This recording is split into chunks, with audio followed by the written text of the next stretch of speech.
And what's up? What's up? Welcome in. It is GC Live. I am Wes Mitchell. He is Chris Clark.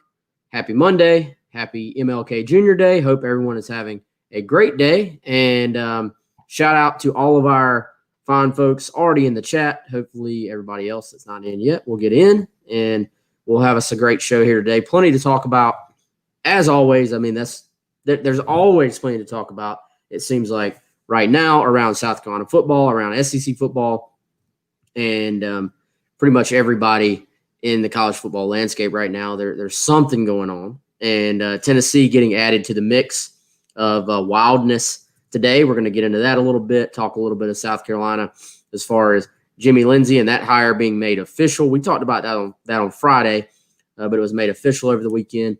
Drew Hughes officially leaves South Carolina. Director of Player Personnel goes to Texas, and we'll talk some South Carolina offensive line coaching search and a little bit more. But first, I want to tell everybody about our brand new presenting sponsor. Our primary presenting sponsor of the show here is Clint Hammond of Mortgage Network. Shout out to Clint. If we appreciate, first of all, appreciate Clint being our presenting sponsor, helping us out there. And if you are in the market for a house, or if you've been thinking about maybe refinancing, give Clint a call, 803-771-6933, or you can go to mortgagenetwork.com/Clint-Hammond. Great time to buy a house, great time to refinance and maybe save yourself some money. And more importantly than all that, Clint's a friend of mine. I can personally vouch for him. He's a Gamecock fan. He's a Gamecock Central fan. And I promise you, he'll take good care of you, whether you're a first-time home buyer or an experienced person who's trying to make another investment.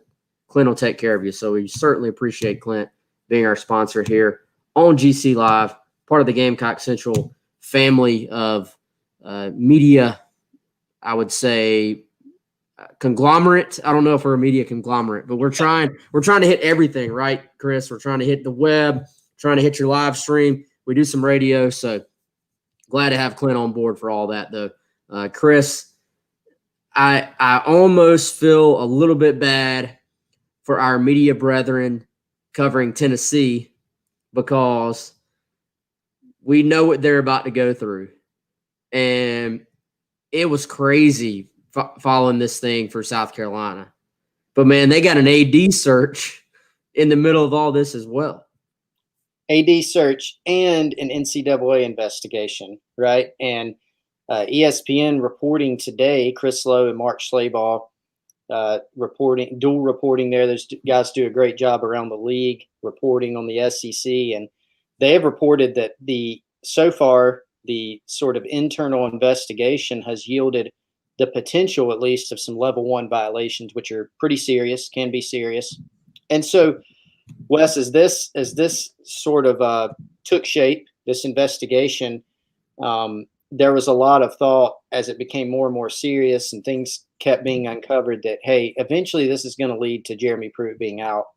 This may lead to Philip Fulmer being out. It appears he's putting out the messaging that this has nothing to do with the investigation, but come on. But not buying that. Yeah, not buying that one exactly. And, just been fascinating to watch, and not surprised that Jeremy Pruitt's going to be out. And Wes, you were just telling me earlier, you saw apparently the effort will be to fire Pruitt with cause, which is something that I had heard along the way as well, that would be the effort. It looks like this is going to be sort of just a cleansing, of the football program and even the athletic department, probably to maybe try to tone down the sanctions a little bit, if any of those are forthcoming.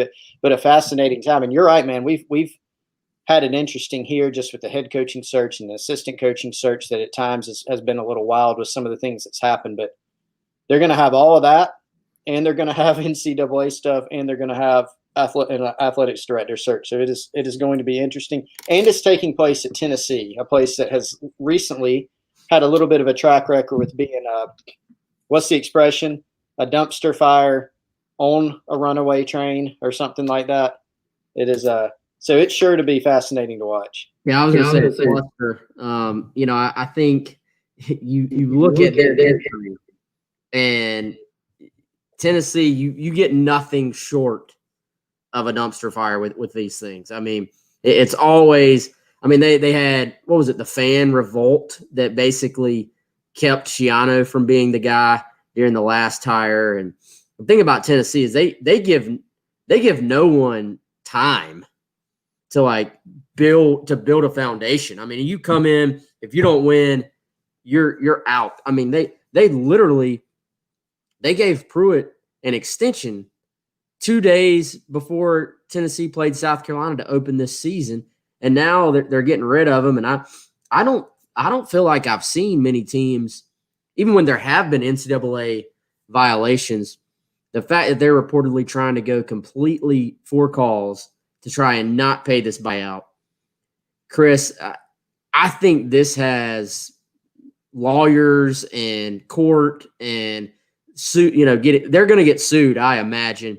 And this probably ends up actually being settled, would be my guess. But I mean, it's going to be an absolute mess. And I saw somebody responded and said Hugh Freeze ? Well, that was my instant, whenever it's Hugh Freeze. And then I started thinking about it, and I'm like, you're about to fire somebody, try to fire them for calls for NCAA violations. Then I don't know if you can turn around and go hire Hugh Freeze, who was pushed out of Ole Miss for NCAA violations. I heard, frankly, that there was some SEC blowback early on with the South Carolina opening against, a Hugh Freeze hire even getting anywhere. We know that really never went anywhere for South Carolina, but there were some rumblings that the SEC could have potentially pushed back there. So I don't really know, Chris, that Hugh Freeze is the option for Tennessee. I imagine he'd want to be an option, but I don't know if that works. Yeah, and again, so it goes back to what we were talking about with just sort of is this effort sort of is it an opportunity to sort of purge, right?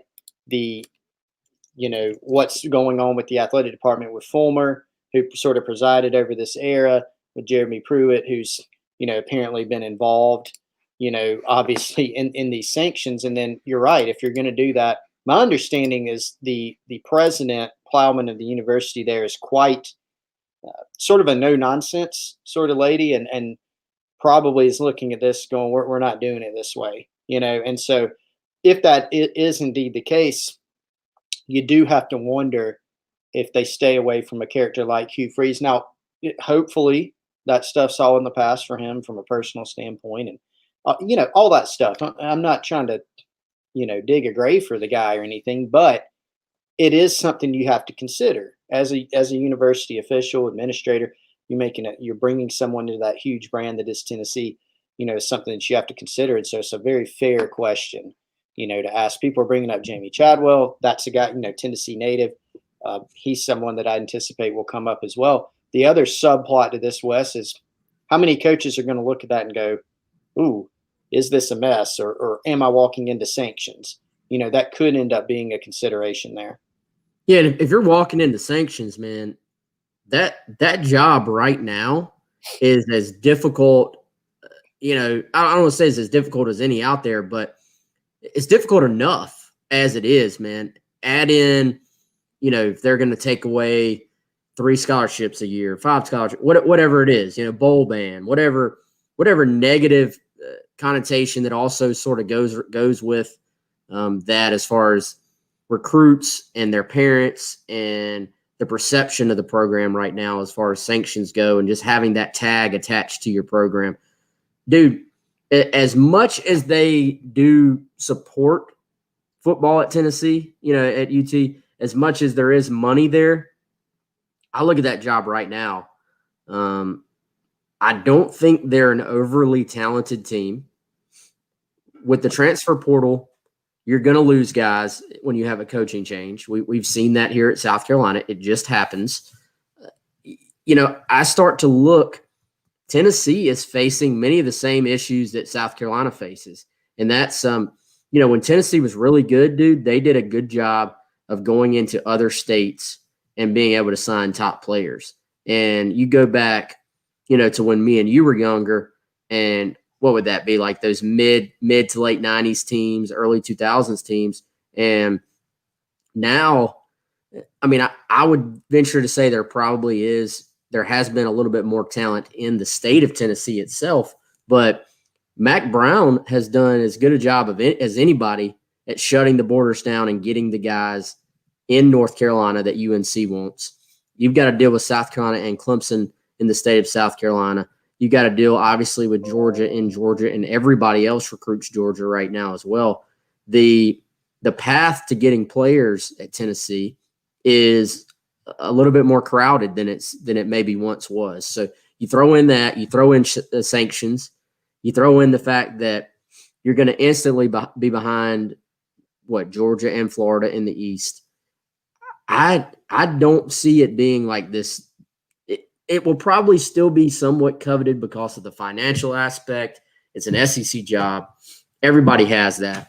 But also, nobody's going to be leaving a great Power 5 situation to go to Tennessee just because it's Tennessee. You're going to have to go out and find somebody who's taking a clear step up, I think, if you're making this hire.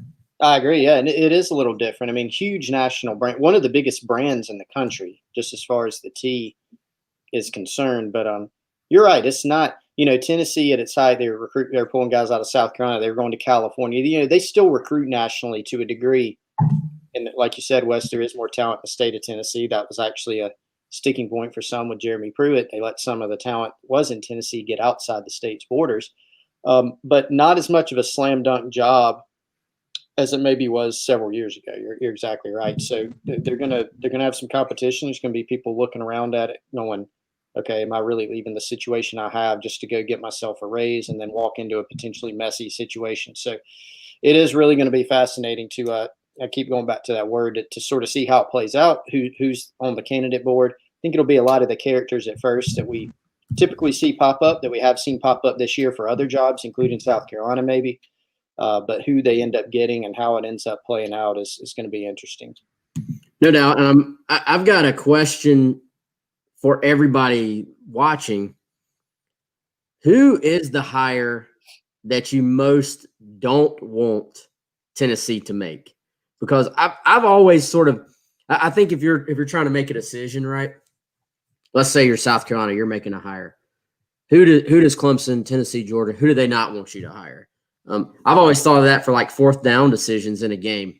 What does the other team not want you to do? That's probably what you should do. So if you're South Carolina, who is the person out there that you just do not want to see land at Tennessee? And I'm seeing that the guy that pops in my head is Jamie Chadwell. I'm seeing some people say that, a couple of Hugh Freezes, a Tom Herman mentioned there, but an overwhelming Chadwell is an answer there. And I agree, because if you're South Carolina, you had the chance to possibly go get him.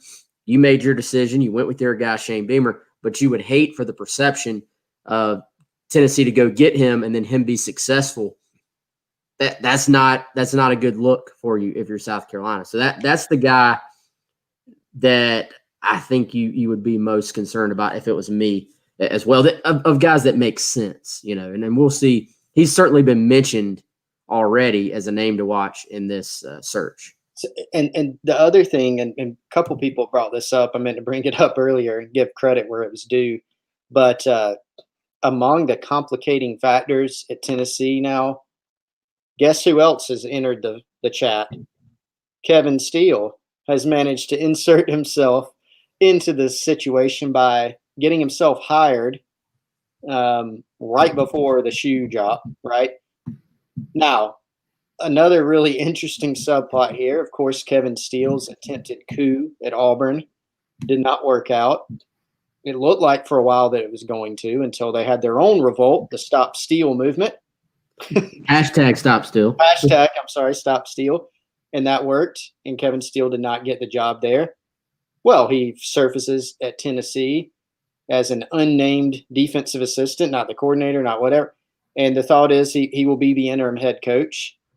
And I would think with Kevin Steele's MO is going to certainly make a play to be the head coach. So that is just another complicating factor that you've got here now of how that's handled. So full on mess in Knoxville. Gamecock fans probably not feeling too bad about it.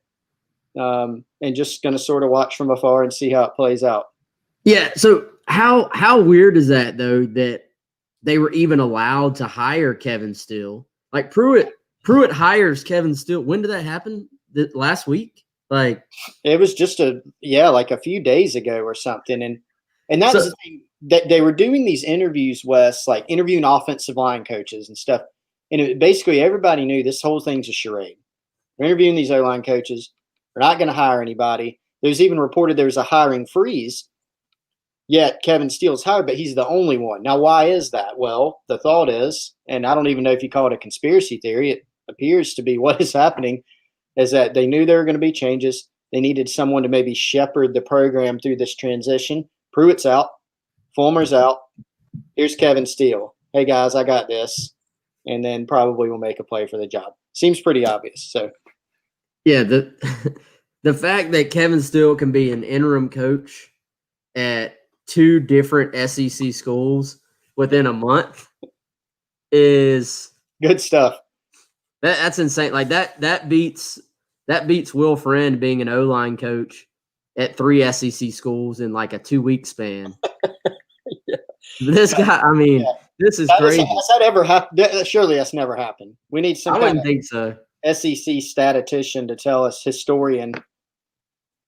Yeah, still, dude, he had to have had somebody. Hey, man, you go ahead and take this job. You can roll on in and get the interim job, and then we'll start making our push. That guy knows how to maneuver. It almost worked.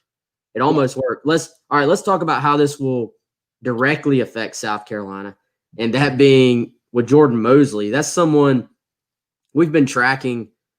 Yeah, for how long, man? I mean, how long has he been committed to Tennessee? Yet you've had to make a post saying Jordan Mosley is still. You could have copied and pasted this. Jordan Mosley is committed to Tennessee, but South Carolina's still pushing him.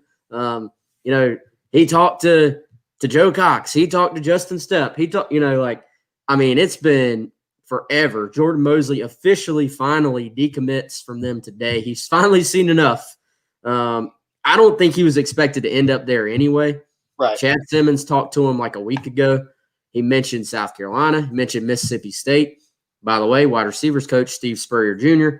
And this is someone I would say we sort of have always been tracking. Our attention turned a little bit more, towards maybe some other guys, but he was always sort of right there underneath the surface, I would say.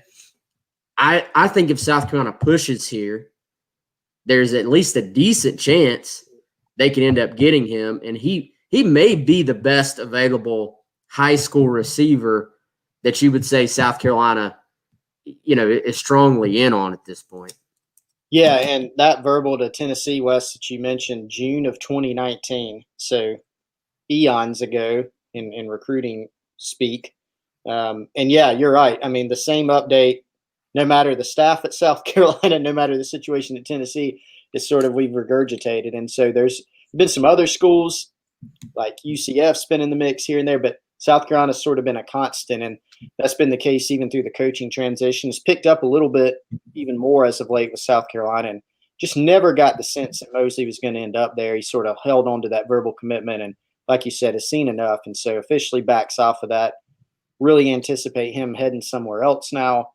South Carolina, I think, is going to have a really good shot. Offensive staff, except for O-line coach, set. Justin Stepp in place. And so the numbers situation at South Carolina, Wes, that's the only thing that gives me a little pause. We'll have to see, because we know that spots are clamping down. They're tightening. They have to save a couple spots to see what happens down the road. And with, whether it's high school recruiting, junior college, whether it's transfer portal guys, you may want to put a couple of those spots in your pocket if you're South Carolina. But Mosley, a guy that certainly looks like he's attainable, and wide receiver is still a need from a numbers and talent standpoint. This thing's getting tight, man. Yeah, it is. I mean, really, really tight. But I look at that guy on film. I think he can help South Carolina. I see for whatever reason, Rivals has dialed it back on him just a little bit. I think he's a high 3-star now. This is a kid that's been a 4-star. Go ahead, y'all can put your conspiracy hats on that he got a docked a star because he was starting to lean towards South Carolina. But I really, really think this kid – I'm trying to see if I can find some senior film for y'all real quick. And let's see, that's junior film. If they can get this kid, he's a playmaker. He's a guy that isn't super tall, but he can run. He can make people miss. And again, I just, Chris, I think among the high school guys, I mean, right now, you're not going to be able to just go out and get some like 5-star, like Alshon Jeffrey clone guy like that. But a kid like this, to me, looks like someone who could help South Carolina if that's the route they go. Again, you would imagine they're very, very interested. They have continued to recruit him. The only thing that could potentially derail something like that would be, as you said, just that the overall numbers just got too tight potentially. Yeah. I mean, you look at what they're projected to have signed by the time February comes around with transfers, and then remember 4 spots of guys that were roster members last year. You're up against it, and you still have a need at wide receiver. You still have a need of, hey, maybe you look at another linebacker. You look in the secondary. You got to go potentially take a transfer quarterback. And so the numbers, and I don't know if you know the number. I tend to miscalculate it here lately with everything going on. But what is it, about 6 spots overall? I think in the class left. 5 or 6. 5 or 6. I'm actually going to sit down and go through it and then update everybody here shortly because I think we all need an update on that. But dude, it's right there, and you start ticking away some of these boxes with some of these other guys they're in good shape with, and you're down to just a couple, really. Yep. Yeah, but I mean, you look here at Mosley. Like you said, man, the size, not really elite, but he's someone who, has some quick twitch. He can run. He knows how to get open. Just a really productive receiver at the high school level. So good bit to like about Jordan Mosley, someone that South Carolina stayed in touch with, a target that we definitely are going to be monitoring, down the stretch here, and going to get really, really interesting on the numbers, And for me, I continue to think about, we're talking about the transfer portal and guys that are in it, guys that South Carolina may be able to get out of it. Transfer portal is not finished. I mean, it's still going to be there. It's going to be there today, tomorrow. It's going to be there after spring ball at some of these places. And you got to keep in mind, some of these guys can enroll. Guys have enrolled in January. South Carolina's transfer guys that are on board, they're enrolled, and they're going to be going through winter workouts. You're going to be going through spring practice. But you can have guys decide to transfer in the spring too. And so for South Carolina, given all that activity, you got to have in the back of your mind, okay, do we need a spot or two, in our pocket for some of those guys that could pop up at some point? Yeah, and Chris, as much as South Carolina did try to give themselves as much room as possible for transfers, I mean, you eat away at them very, very quickly. And I do think that the best case scenario for this thing is that, man, you almost are going to have to hope there are some late transfers that are maybe willing to even wait until August for you and push them forward. Now you still it's still not ideal because you then shortchange yourself in the next class. So you always have to make the payment, even if you're deferring it. You still have to spend the scholarship, So I wondered. Looking back, South Carolina, I'm sure felt like they had to do that with some of the guys they've pushed forward themselves. But I even wondered then if that strategy, right now, if you're South Carolina, you're wishing that Jalen Brooks and the kickers and that Adam Prentice, you're wishing they could have counted, towards the last class and that you still had those scholarships right now. So pushing them forward, not always the ideal situation overall either.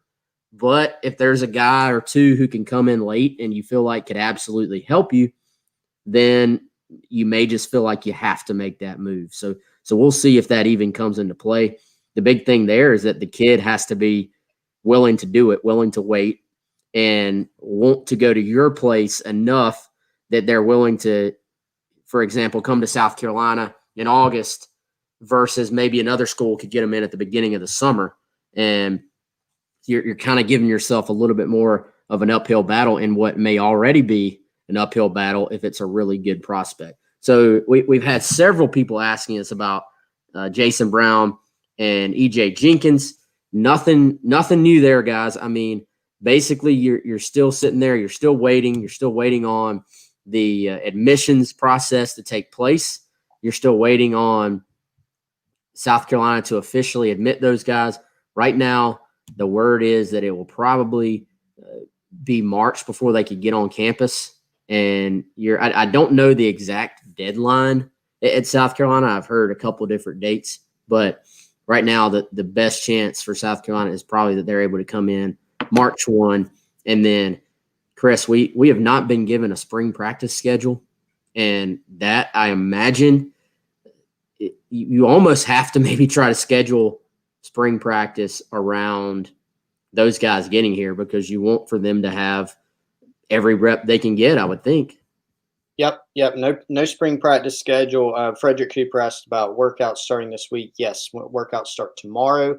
I believe we're going to hear from Luke Day, new strength and conditioning coach, also tomorrow afternoon. So I have coverage of that on the site. And also Jimmy Lindsey. And who's the other coach that's talking tomorrow, Wes? Whoever the other newest hire would have been. Torian Gray. Yeah, that's the other newest hire. Haven't heard from him yet, so we'll hear from those three. But yeah, spring ball, I mean, that's a big thing. That's another sort of subplot of all this transfer stuff is, for guys looking to make a move, there could be some that go through spring practice at a particular school would say, you know what, guys, I need a change. So again, South Carolina's got to keep that in mind, as I said earlier. But a lot of guys have gone ahead and made their moves earlier this year so that they can get to a new place. They can go through winter workouts. They can go through spring practice. So even if that is the timeline that ends up being the final case for Jenkins and Jason Brown, then presumably they could be there for the start of spring practice. Although, as you said, we do not have, that schedule quite yet. And, will there be any changes?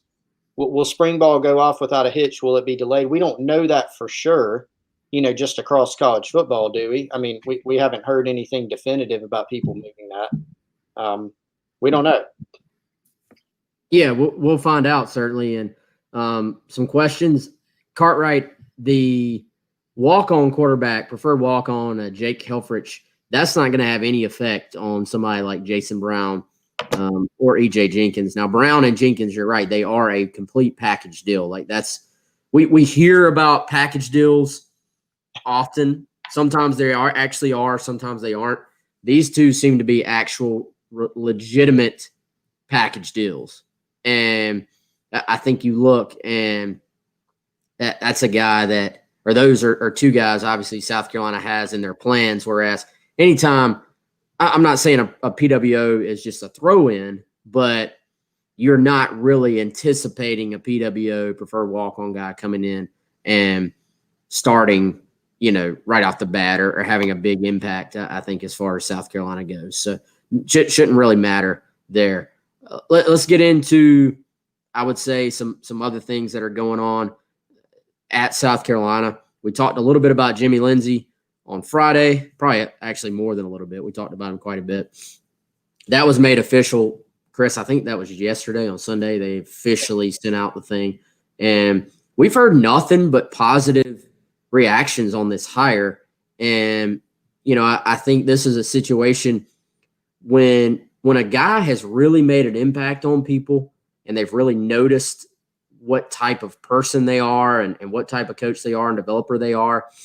Sometimes you see this where people are sort of motivated to want to tell you, hey, that's a great hire for South Carolina, or hey, I'm really happy for that guy because I know he does things the right way. And we talked about that on Friday some, but I've had that over the weekend as well. People sort of going out of their way to be like, man, that's a really good hire, or I'm really happy for Jimmy Lindsey. That to me says he's a good teacher, a good coach, but that he also carries himself, treats people the correct way, I think has been my biggest takeaway. Yeah, and the thing that really, I got a lot of those same messages. I know we shared some of them, Wes, between us. And for me, the one that really stood out is I talked to someone over the weekend in the coaching industry who mentioned the Jimmy Lindsey hire. Yeah, that's who they hired. And the coach said, I don't know him, but I've heard nothing but good things, and didn't really, didn't know him, doesn't have a lot of people in Jimmy Lindsey's sort of inner circle, as you would classify it, but just it's circulated throughout the industry. So I think that's certainly a positive, good relationship builder, well regarded as a coach, pretty well regarded as a recruiter, especially in the state of Georgia. And so for someone that has, no real ties to him, doesn't know him personally, I thought that was a pretty good sign for South Carolina. So we'll be interested to hear from him tomorrow, as well as I'm really interested to hear from Luke Day. That's maybe the top one that I'm looking forward to, because the early returns and indications I've gotten from him is just that he's a really interesting, in a good way, personality, and it's going to be a little bit different than I think maybe your typical strength coach as far as how he talks, how he interacts, and sort of his philosophy. He's a little bit more, I think a good word that was used to describe Luke Day is holistic, so he's sort of, now that doesn't mean like you walk in, he's going to have like candles going or something in the weight room, but he's a little bit different, than walk in and yelling and, just a little bit different. And so I'm really, really interested to hear, what he has to say about his training methods and his program tomorrow during the media sessions. So he's going to have some essential oils and some incense going.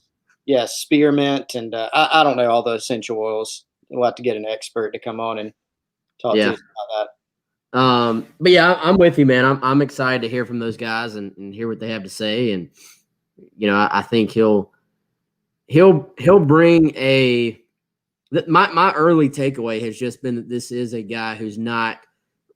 Obviously there's going to be motivational tactics and stuff like that. He's going to try to push the guys, but it actually reminded me a little bit of Pete Limbo, and just sort of the trying to develop a true off the field relationship with these kids, and, trying to mold them on and off the field, as opposed to just, okay, I've got to push you to bust your tail in the weight room type thing. So I would expect some really quick early changes. Now, we know how this works, man. Every off season, everything's great in the weight room. Everything's going perfect, et cetera, et cetera. But I do really like that hire. And I liked the fact that people told us how upset Marshall was to lose him. That's always a good sign. Sometimes people are glad when a guy's leaving.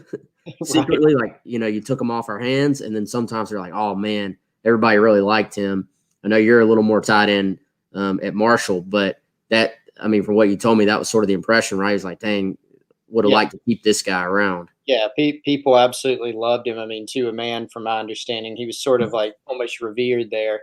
Players absolutely loved him. And even in the midst of the coaching transition, because, Doc Holliday's contract was not renewed, which was a little strange there, but people were just hoping, is there some way to keep Luke Day on board? And so he's very much someone that people felt like was going to have an opportunity at some point to move up in the industry. And just a different, but someone mentioned earlier, that in the chat, Craig Godwin, our buddy Craig, says Day similar to Kimmerer. You're right. They both, the way they talk on social media and things like that, I can see that.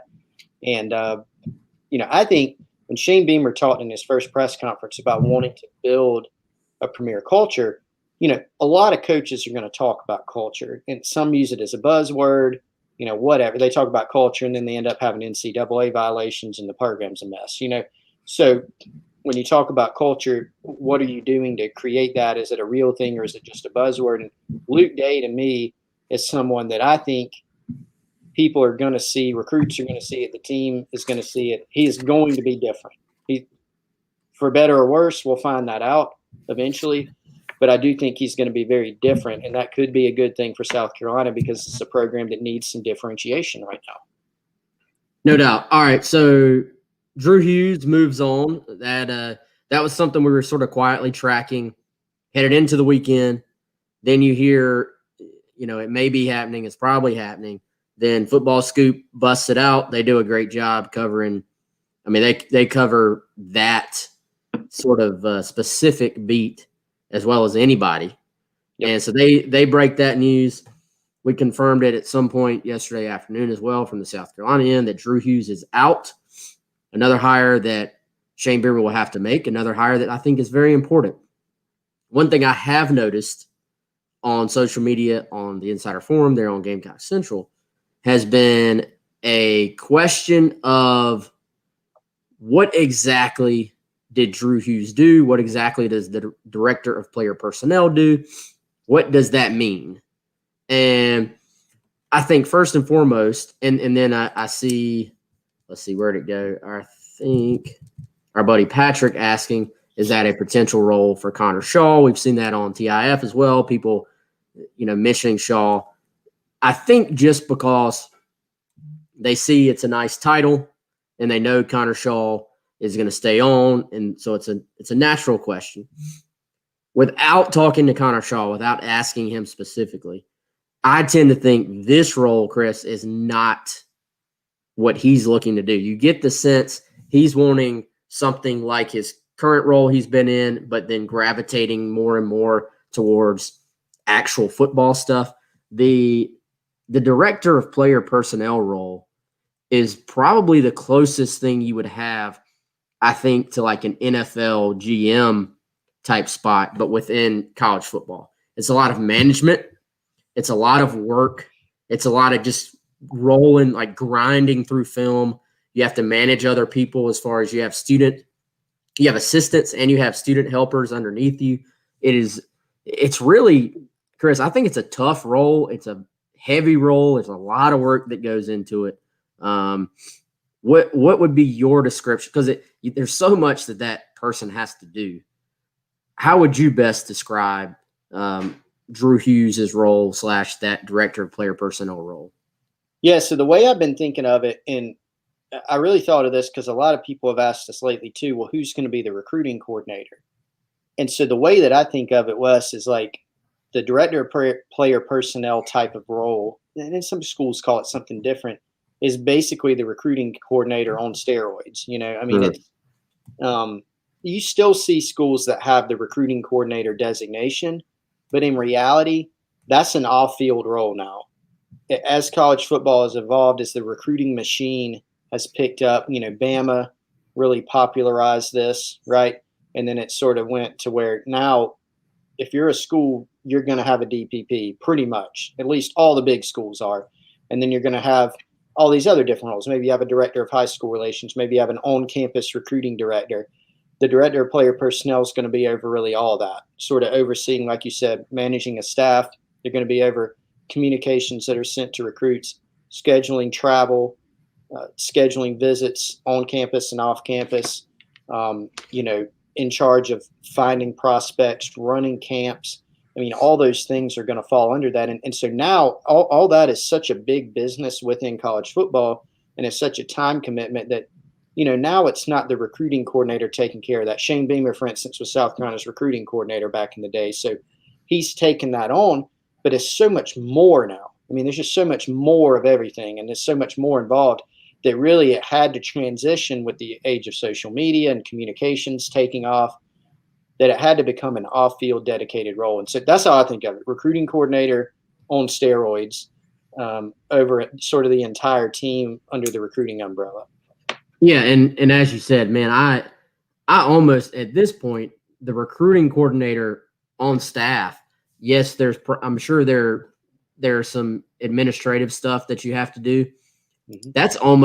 That's to me, maybe at some places just a title to get somebody more money as far as the on-staff one, because you really want this director of player personnel being able to be on top of all that stuff. And that's not a 9-to-5 gig. You have to be on point at all times. You've got to know what coach is talking to who, what coach is talking to what kid. You've got to know, and there's so many rules and regulations about when you can go visit a kid when we're in normal times and not COVID times. You got to have all that mapped out. You got to make sure every kid gets visited by a coach, that their school gets visited, but that they don't get visited too many times to where you're now, in a violation. I don't know, man. That and those guys at a school like South Carolina are very well paid. They're well compensated, but I mean, it is an absolute grind. So that's an important hire for them. And you've seen, I would say, since Beamer was the recruiting coordinator in the time span since back then, you've seen that role sort of become a thing and expand. But you've also seen there's so much to do. You've seen it sort of split out, and you have like a Jessica Jackson, who is director of on-campus recruiting. If you go all the way back to Beamer's time at South Carolina, I know Robbie Lyles and Robbie had many different hats and has had many different titles, but it was kind of like Robbie a lot of times did a lot of those roles himself. But since that time, that is one thing you can look that Muschamp did do. You had the director of high school relations, which is a separate job that's more about just continuing to build those relationships with high schools, be a what's the word? You're like sort of the liaison between high school coaches and the school, help set up visits as well. But all those things in a perfect world, your director of on-campus recruiting, your director of high school relations, your director of player personnel, in a perfect world, they all work together. There's some overlap involved there, and it all syncs together as one big working machine if everything's running smoothly. Yeah, I mean, the machine is a good way to put it, because it's so involved now. And one of the big, when recruiting, when we first started really like doing this full time, there was less media, social media. You remember when like Facebook, like talking to a recruit on Facebook was this like novel concept. And MySpace has become sort of a joke now, but like you could find recruits on MySpace, right? I remember that. It was you are dating yourself right now, buddy. Yes.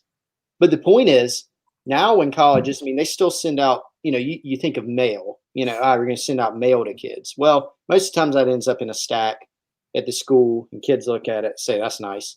But now you're taking that mail, whatever you send, you're putting it on the scanner, or you're taking the raw file, and then you're DMing it to the kid over Twitter, right?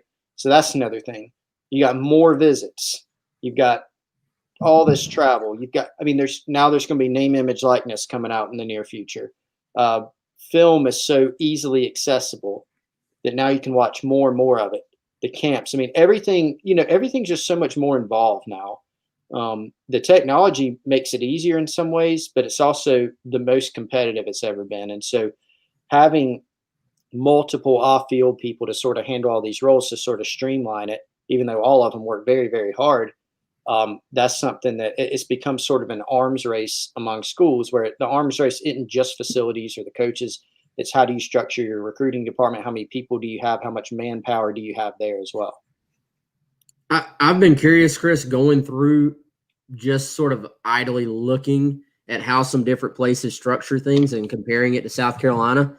I think in some ways you need a director of player personnel. You need the on-campus recruiting person.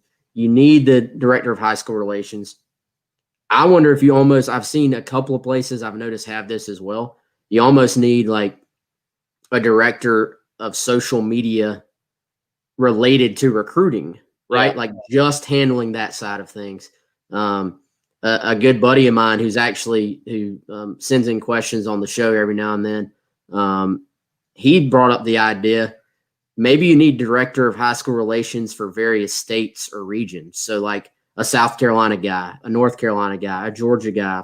I thought that was, or just a liaison for each state, whatever you want to call it. I thought that was a great idea. As the recruiting operation becomes more and more expanded, you need more and more manpower, because it's almost impossible for one person or three people to try and manage all that at once. And right now there's no on-campus recruiting, but once it kicks off again, dude, you're gonna, there's gonna be this, it's almost like a queue, right? Like a line.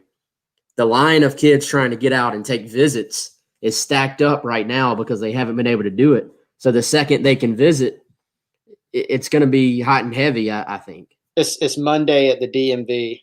Yes. It's going to be back in the day before they streamlined it. Wes, you were defending the DMV the other day to me. They do a much better job. But I'm someone who I used to work for an attorney, spent way too much time in the DMV. So that gave me a little bit of a negative flashback. But yeah, you're exactly right. I mean, and man, for us, as busy as we've been, no on-campus recruiting since last spring. And when that gets added back to this mix, everybody, us included, is going to find ourselves with even less time on our hands. So another interesting subplot in many along the way of covering college football and recruiting in general. Never, ever, ever a dull moment. That keeps people involved. That keeps y'all listening, watching, etc. But we'll see what's next. And Chris, I've got to imagine, and I think I've said this, Charles. I'm not going to repeat what Charles just said on Facebook, but y'all are on Facebook. You can see it. Chris, I got to imagine this staff for South Carolina is going to be complete soon. Now, we've been tracking some things on the O-line. We've given some names. I guess because this is kind of obvious, I think we can say this. There are a couple of names that are out there that are sort of floating around that haven't quite been reported on yet, or that we're digging on to see if there's anything there. Regardless of that, timeline-wise, I got to imagine this thing is going to be locked up sooner rather than later. I feel like we've said that before, but that's almost got to be the case at this point. Yeah, as we said, winter workouts starting tomorrow, team, getting back in full force. And so the staff almost complete, just that one missing piece. And so people wonder why the delay. Again, working through some things, working through some candidates. So hopefully we'll have something more substantial to update soon. But you're right, man. I mean, the timeline, really in some ways this could have been done, but they're just working through it to try to find the right fit, try to find the right guy. And there's some candidates still in play out there that we're continuing to track. And as soon as we know something here, the Insiders Forum, we'll definitely have the news for our listeners, for our subscribers. Yeah, and like you said, man, if Shane wanted to just have it done, just to have it done, there are some guys that would have taken the job like that, and it could be over with. But I will say this: Beamer has, with these hires, he has worked through the process for every single hire. There hasn't been just I'm going to do it just to get it over with. Obviously, the Satterfield hire was pretty quick as far as right after Bobo left, made that call, got it done. But for the most part, these other hires, he's sort of just worked through them and gone at his own pace. And I know I would imagine you get the O-line hire situated, and then that's when you probably dive into the recruiting deal and getting a DPP involved. And then I'll be curious, Chris, to see if there is some restructuring. That's something I plan on, trying to find out here in the next week or so. How exactly is this recruiting operation going to be structured? I know Beamer doesn't want to go like the Alabama route where you have like 30 dudes that you don't even know their last name, sitting in an office, sitting on the computer doing stuff. But I do think there's a chance you see maybe some, and this is me speculating, I'll be honest, but there's a chance everybody wants to put their stamp on something. So you're talking about someone who's seen Oklahoma's recruiting operation. He's seen the great Kirby Smart and the Saban system at Georgia. Obviously, he was at South Carolina back in the day. He's seen how Virginia Tech does it. Anybody's going to have their stamp on how this thing should operate most efficiently. And now I do think they will miss Drew Hughes. I think he's good at what he does. So I'm not downplaying that. I think it would have been nice for them to have somebody stay on that understands the roster and understands the needs for the roster. And I think Drew Hughes has been instrumental the last, has it only been a month? When was Shane Beamer hired? A month ago or so? Yeah, that sounds about right. Yeah, so he's been instrumental in trying to hold the pieces together as they were hiring the staff.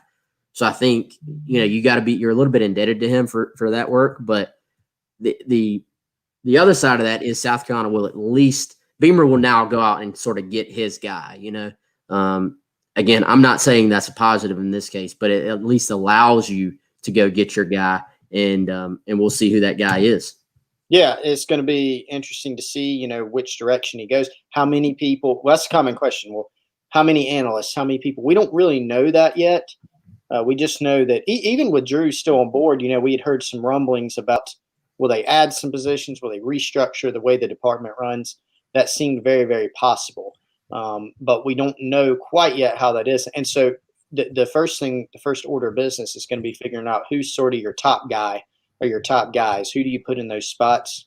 And then, once those happen, I think we'll start to find out more about who and how many and all those types of things and pass those on. But, this has been there's a lot of processes that go into this.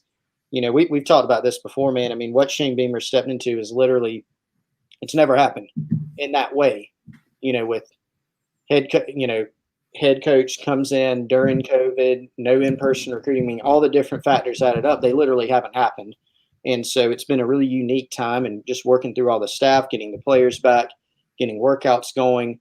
All that stuff's been happening too. It's so there is a process to all this in pieces to where it all can't happen at once. It'll eventually get there. Everything will sort of trickle down and finish out, but it's going to take some time on a few of those other things, including building out the support staff. Yeah, so Travis, our good buddy, also on GamecockCentral.com, asked, does a GA/analyst get to spend time with players going over film? And there are all these different little differences between what guys can do and what they can't do. And I'm not going to sit here and pretend I know exactly all the details of all the different spots. But I believe even in Connor Shaw's prior role, Chris, he was able to sit in on film type stuff and watch, because I know he's spent a ton of time with the quarterbacks anyway. So yes, there will definitely be a way for South Carolina to give him some type of role, no matter what you end up calling it, to where he could be involved in that part of it. The interesting thing will just sort of be long term. What does Connor Shaw want to do? Is he interested in finding a way to slide onto the field full time, I should say? Does he want to be a coach? Does he want to? I think the big thing with a lot of these people, Chris, is do you want to take on the recruiting responsibility? And when there hasn't been in-person contact, as has been the case for almost, going on a year now, it's not quite – you're still talking on the phone and you still have to be plugged in, right? But it hasn't been the just on-the-road stuff. We almost forget how much time these guys have to put in on the road as far as their coaching responsibilities are when it comes to recruiting. So that's the question someone like Connor Shaw or really anyone else looking to make the transition over to on-the-field coach. The on-the-field coaching part, yeah, it's a lot of hours. It's a lot of film work. You're getting up early on Sunday morning. But a lot of these guys sort of embrace that grind, I think. The hard part is the sales hat you have to put on and go get in your car or get on a plane and hit up all these high schools and put on and be social and be happy and be energetic over and over and over and over again.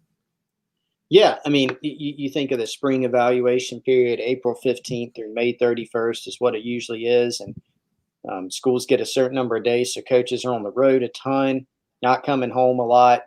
Then you look at, even during the season, you're during the week, you're game planning, all that kind of stuff. Maybe Friday night you're at a high school game, then you're back at wherever, on Saturday. You're coaching in a game, and then Sunday you're grading film and meeting and maybe practicing, all these different things and recruiting going on with all that. So, yeah, I mean, there's a lot of Zoom calls and things like that are happening, but the road aspect is something that, like you said, man, it's a huge aspect of this, a huge time, commitment, and it's going to change the game when that comes back, as far as how much time coaches have to dedicate to that. And that is part of the grind. That's out there. There's the new name, image, likeness stuff we referenced earlier. We don't know what exactly that's going to look like, but it's going to add just another layer to, the duties of being a college football coach. And they get paid a lot. They get paid a ton. And so that's part of the trade-off. Yeah, so we'll close out the show here in a second. Chris, my one hope is that with name, image, and likeness, and I see this being discussed in the chat right now, is that we get the return of NCAA football on PlayStation and Xbox. There hasn't been one since 2014 now, I guess. That, from some stuff I've read, that's not a slam dunk that that's going to be allowed because of the way it would have to be structured. Yep. But I do think that has to open up the door a little bit for that possibility. And then if it does, I can promise you right now, we will have our first ever GC Live NCAA football online tournament with the prize of free time on Gamecock Central with everybody here in our degenerate room. And it sounds like Stickman 83 is the early favorite, at least from his self-evaluation of his skills on here. But, dude, Chris, give us some good news, man. You've got way more of a background in law and stuff like that than I do. Do you think there's any chance on some stuff you've read that happens? Yeah, so the big component there is you got to have group licensing, for college football, to where, back in the day it was a few guys across the country said, wait a minute, FS number 21 is me, I need a piece of this pie. And so there are lawsuits and all these different kinds of things. Now with the way everything is right now, with some official name, image, likeness legislation coming down and Supreme Court or whatever it may be, there's going to have to be group licensing. And really, so it's hard to predict, man. I mean, the question is just whether or not whoever can come up with a model to where it works. And if there's some way for student athletes across the country to sort of give blessing on a group licensing. Is that some kind of union? I mean, we don't really know, but that's what it's going to take. But hopefully so, man. Otherwise, somebody's going to have to create one on the black market or something. Then we'll all get on the dark web and play each other or something. Oh yeah. Hopefully it happens, man. I got to think, here's the thing. Anytime there is money to be made in something, people generally find a way. Yeah. So if this opens the door for it, and I really, most college football players you talk to would love to be in a video game. Yep. So you don't really have this barrier where they're the ones saying that's BS and I'm in the game. And if I think it could be easily worked out where maybe there's some fund that's set up where all the players that are in the game get a percentage at the end. And once they graduate, it's split up among every single player that's represented in the game, something like that. I think there's a path to that because most of these kids love video games and they play in their dorms. They play against each other. It's another way for them to compete. So if you told them, hey, you're going to be in the NCAA football game and then you can have your character drafted up into Madden and transferred over into the Madden game. Most of these kids would absolutely love that idea. And then you tell them, oh, by the way, you're going to get an extra $50 because your name's in here or whatever. That's going to be icing on the cake, I think. So hopefully it happens. I'd love it. Anyway, any final thoughts, Chris? No final thoughts today. Lots of ground we covered, man. Appreciate everybody's interaction today. And I'm sure because tomorrow will be a day in Columbia that we will have a lot more to follow tomorrow as well. Or yes. Wednesday when we're back on the show. I'm sorry. Yes, we'll probably be back Wednesday. We're still working through our timing. We may be a little bit earlier on Wednesday. We'll have an announcement there. We may be moving the show up potentially to noon. So be on the lookout for that. And probably going to sort of aim for 3 days a week plus breaking news. And then anytime it's during the regular season or probably even during spring practice, we'll go back to our full 5 days and stuff like that. But the great thing about doing an online show as opposed to a set radio show is we can sort of move it around and do it however we need to do it during that time frame. But again, thanks to everybody for joining us. Thanks to Clint Hammond. He is the Columbia branch manager for the Mortgage Network here in Columbia. Good friend of mine, big-time Gamecock. If you're looking to buy a house, give him a call, 803-771-6933. Until we talk to y'all again, everybody have a good one. For Chris, I'm Wes. We'll see you then.